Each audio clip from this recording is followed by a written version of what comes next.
আমন্ত্রণ-দীপ্ত সংবাদে আপনাদের সাথে আছি আমি ইয়াসমিন সুমনা। নেপালে ভয়াবহ আকস্মিক বন্যা ও ভূমিধসে নিহতের সংখ্যা বেড়ে 165 জনে দাঁড়িয়েছে। নিখোঁজ বা যোগাযোগ বিচ্ছিন্ন রয়েছেন আরও কমপক্ষে 1,500 মানুষ। তাদের অধিকাংশই বিদেশি পর্যটক বলে জানা গেছে। বুধবার নেপালের পররাষ্ট্রমন্ত্রী জানান, এখন পর্যন্ত অন্তত 300 জন ভারতীয় নাগরিক নিখোঁজ রয়েছেন।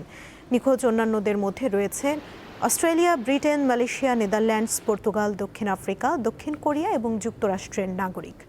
আকস্মিক এ বিপর্যয়ে নেপালের অন্তত 9টি জলবিদ্যুৎ প্রকল্প, 19টি সেতু এবং 40 কিলোমিটার মহাসড়ক ভেসে গেছে। পুলিশ জানিয়েছে, ঝুঁকিপূর্ণ এলাকার বাসিন্দাদের নিরাপদ স্থানে সরিয়ে নেয়ার পাশাপাশি উদ্ধার ও নিখোঁজদের সন্ধানে অভিযান চলছে। চীনের রাষ্ট্রীয় সংবাদ মাধ্যম সিসিটিভি জানিয়েছে, এই দুর্যোগে তিব্বতের গিরংয়ে 3 জন মারা গেছেন। নিখোঁজ রয়েছেন অন্তত 265 জন।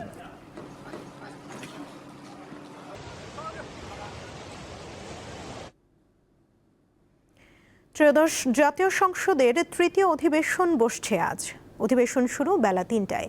এবারের অধিবেশনে সংসদীয় কমিটি গঠনকে সর্বোচ্চ অগ্রাধিকার দেয়া হবে বলে জানান চিফ হুইপ নুরুল ইসলাম মনি। গণমাধ্যমকে দেওয়া সাক্ষাৎকারে তিনি বলেন, বিরোধী দলের পক্ষ থেকে সদস্যদের নাম পাওয়া মাত্রই সংশ্লিষ্ট সংসদীয় কমিটিগুলো চূড়ান্ত করা হবে। এবার 5, 7 অথবা 10 দিনের সংক্ষিপ্ত অধিবেশন হতে পারে, তবে প্রয়োজন হলে বাড়ানো হতে পারে মেয়াদ। তৃতীয় অধিবেশনে 6টি গুরুত্বপূর্ণ বিল উত্থাপিত হওয়ার কথা রয়েছে। এর মধ্যে সম্পত্তি হস্তান্তর, গুম এবং মানবাধিকার সুরক্ষা সংক্রান্ত বিল উল্লেখযোগ্য।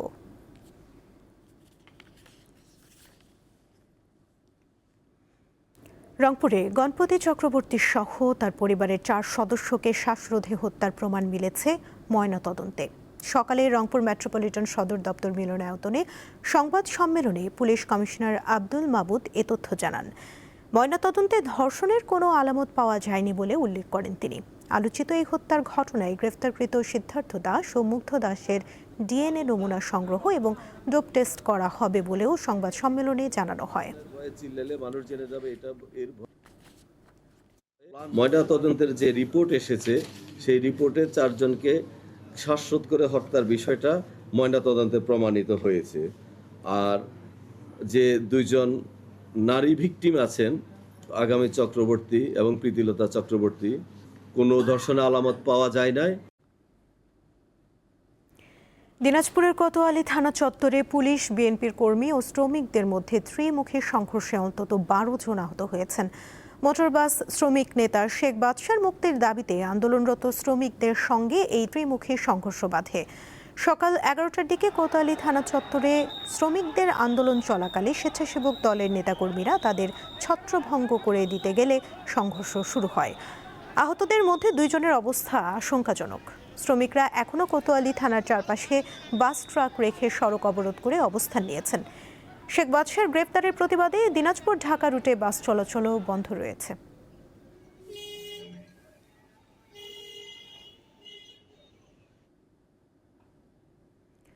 অন্যায়ের বিরুদ্ধে দ্রোহ, মানবতার প্রেম ও সাম্যবাদের চেতনায় দীপ্ত জাতীয় কবি কাজী নজরুল ইসলামের 50তম মৃত্যুবার্ষিকী আজ। দিনটি উপলক্ষে ঢাকায় নজরুল সমাধিতে ফুল দিয়ে শ্রদ্ধা জানান বিভিন্ন শ্রেণী পেশার মানুষ। কবির প্রতি অকৃত্রিম ভালোবাসা প্রকাশের পাশাপাশি তার সৃষ্টি আরও চর্চার উপর গুরুত্ব দেন বিশিষ্টজনরা।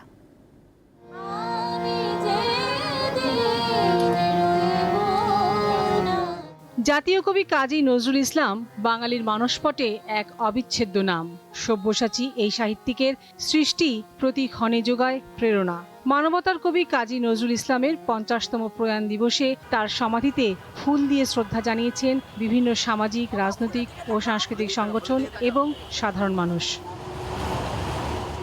শ্রদ্ধা জানাতে আসা বিশিষ্টজনেরা বলেন, বর্তমান সময়ের নানা অস্থিরতা ও অসাম্প্রদায়িক বাংলাদেশ গড়ার লড়াইয়ে নজরুল চর্চা বাড়ানোর কোনো বিকল্প নেই। নজরুল ছিলেন অলওয়েজ এগেইনস্ট এস্টাবলিশমেন্ট, যে এস্টাবলিশমেন্ট মানুষে মানুষে বৈষম্য সৃষ্টি করে, তার অধিকার প্রতিষ্ঠায় বাধা সৃষ্টি করে, সেই এস্টাবলিশমেন্টের বিরুদ্ধে।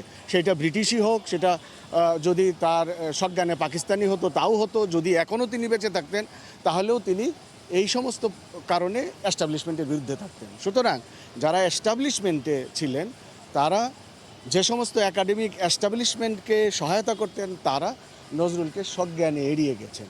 নজরুলের নাটকগুলোতে যেমন গভীর রাজনৈতিক ও সামাজিক দর্শন রয়েছে, তেমনি রয়েছে অসাধারণ কাব্যময়তা।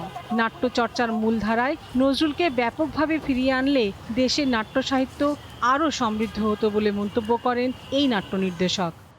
চর্চার ক্ষেত্রে আমরা মূলত দুটো দিকে আমরা মনোযোগ দিই, সেটা হলো সঙ্গীত এবং আবৃত্তি, অর্থাৎ তার কাব্য এবং সঙ্গীতের দিকটা।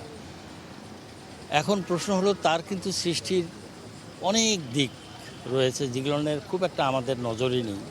যেগুলোর প্রথমে আমি বলবো নাটক একটা দিক। নাটক নজরুল প্রায় ৮০টির উপরে নাটক লিখেছেন। শিশুতোষ নাটক লিখেছেন প্রায় ৩০টারও উপর, যেগুলো নাটক আকারে পরিবেশিত হয়। এই দিকটা আমাদের কিন্তু নজরে নেই। ১৩৮৩ বঙ্গাব্দের ১২ ভাদ্র নিভে গিয়েছিল বাংলা সাহিত্য ও সঙ্গীতের এই অনন্য প্রতিভার জীবন প্রদীপ। বিদ্রোহ আর প্রেমের অমলিন সুর বুনে যিনি দিয়েছেন আত্মমর্যাদার শক্তি, সেই জাতীয় কবি কাজী নজরুল ইসলামের প্রয়াণের অর্ধশতক পূর্ণ হয়েছে আজ। এই অর্ধশতকেও কাজী নজরুল ইসলামের দর্শন, গান, কবিতা এতটুকু পুরনো হয়নি, বরং তার লেখনী এখনও বাঙালির যে কোনো লড়াই, সংগ্রাম, আন্দোলনের প্রথম হাতিয়ার। তাই তো বাঙালির চেতনায় চিরভাস্বর, চিরতরুণ কাজী নজরুল ইসলাম। লাবণী গুহ, দীপ্ত সংবাদ, ঢাকা। রাজশাহী বিশ্ববিদ্যালয়ের ম্যানেজমেন্ট স্টাডিজ ও রসায়ন বিভাগের শিক্ষার্থীদের মধ্যে বুধবার রাতে সংঘর্ষ ও পাল্টাপাল্টি ধাওয়ার ঘটনা ঘটেছে। এ সময় দুইটি বিভাগের একাডেমিক ভবনেও হামলা ও ভাঙচুর করা হয়। এ ঘটনায় রসায়ন বিভাগের অন্তত ৪ জন শিক্ষার্থী আহত হন। জানা যায়, শহীদ সুরঞ্জন সমাদ্দার ছাত্র শিক্ষক সাংস্কৃতিক কেন্দ্রে আয়োজিত অনুষ্ঠানে চেয়ারে বসাকে কেন্দ্র করে ওই দুই বিভাগের শিক্ষার্থীদের মধ্যে এই সংঘর্ষ বাধে। বিশ্ববিদ্যালয় প্রশাসনের পক্ষ থেকে রাতেই ৩ সদস্যের একটি তদন্ত কমিটি গঠন করা হয়েছে।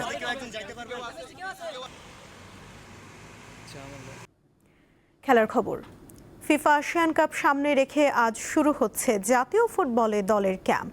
প্রধান কোচ টমাস ডুলির প্রাথমিকভাবে ডাকা ২৮ ফুটবলারের মধ্যে দুপুর পর্যন্ত টিম হোটেলে উপস্থিত হন ১৮ জন। বিকেলে যোগ দেবেন বাকিরা। কেবল হামজা চৌধুরী নয়, সমিত সোম, তারিক কাজী, ফাহমিদুল সহ কোনো প্রবাসী ফুটবলারের নাম নেই ডুলির ঘোষিত প্রাথমিক তালিকায়। তবে এটিকে দল থেকে বাদ পড়া হিসেবে দেখছে না বাফুফে। জাতীয় দলের ম্যানেজমেন্ট কমিটির সদস্য জানান, প্রবাসী ফুটবলাররা তাদের সুবিধা অনুযায়ী দলের সাথে যুক্ত হতে পারবেন। শুক্রবার থেকে মাঠের অনুশীলন শুরু করবেন খেলোয়াড়রা। আগামী ২৪শে সেপ্টেম্বর ইন্দোনেশিয়ায় শুরু হবে ফিফা এশিয়ান কাপ। বসুন্ধরায় আমরা সবসময় প্র্যাকটিস করি এবং বসুন্ধরা আমাদেরকে সর্বাত্মকভাবে মাঠটা বা গ্রাউন্ড যেটাই যে সবসময় সহযোগিতা করে। আর প্র্যাকটিসের জন্য আমরা ওই মাঠটা করি কি, যদি বৃষ্টি হয় ওই মাঠে অনেক সময় আমরা দেখি যে অনেক পানি টানি থাকে না, যার কারণে আমাদেরকে চয়েসের মধ্যে ওটাকে রাখতেই হয়। মডার্ন কিন্তু ক্যাম্প শুরু করেনি আজকে। ওনাদের একটা প্ল্যানিংয়ে ওনাদের একটা ডেট করা ছিল, প্লেয়াররা আজকে এসে মিট করবে ওনাদের ওখানে ক্লাবে। তো ওই অনুযায়ী কিন্তু প্লেয়াররা ওখানে যাচ্ছে, ওখান থেকেই আমাদের এখানে আসবে। স্পেনের লা লিগায় কিলিয়ান এমবাপ্পের হ্যাট্রিকে রিয়াল সোসিয়েদাদকে ৪-১ গোলে হারিয়েছে রিয়াল মাদ্রিদ। সান্তিয়াগো বার্নাব্যুতে ম্যাচের আরেক গোলদাতা ভিনিসিয়াস জুনিয়র। খেলার ৪০ মিনিটে এমবাপ্পের নৈপুণ্যে এগিয়ে যায় রিয়াল। ৪ মিনিট পরেই সমতা টানে সোসিয়েদাদ। বিরতির পর আক্রমণে জোর দেয় স্বাগতিকরা, আবারও এগিয়ে যায় তারা। ম্যাচের ৮০ মিনিটে হ্যাট্রিক পূরণ করেন এমবাপ্পে। টানা ২ জয়ে ৬ পয়েন্ট নিয়ে শীর্ষে লস ব্লাঙ্কোস। সমান পয়েন্ট নিয়ে পরের দুটি স্থানে সেভিয়া ও রিয়াল বেটিস।